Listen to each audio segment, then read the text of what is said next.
तर पहलगाम हल्ल्याविरोधात दहशतवाद्यांवरील कारवाईला शरद पवारांनी केंद्र सरकारला पाठिंबा दर्शवलाय।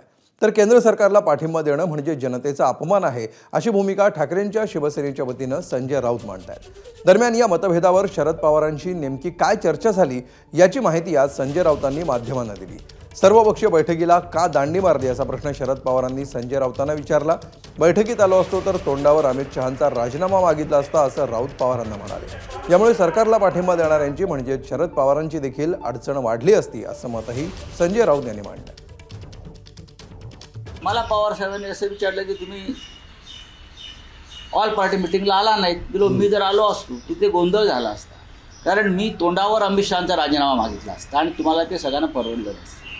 तुम्ही सगळे या मूडमध्ये होता की सरकारबरोबर राहायला पाहिजे, पण मी या मताचा नाही की ज्या सरकारच्या काळामध्ये इतका नरसंहार होतोय पुलवामापासून पेहलगावपर्यंत, अशा गृहमंत्र्याला सरकारमध्ये राहण्याचा अधिकार नाही। त्यांचा राजीनामा मागण्याशी जर मी उभा राहिलो असतो तर तुमची पोझिशन ऑकवर्ड झाली असती। एबीपी माझा, उघडा डोळे बघा नीट।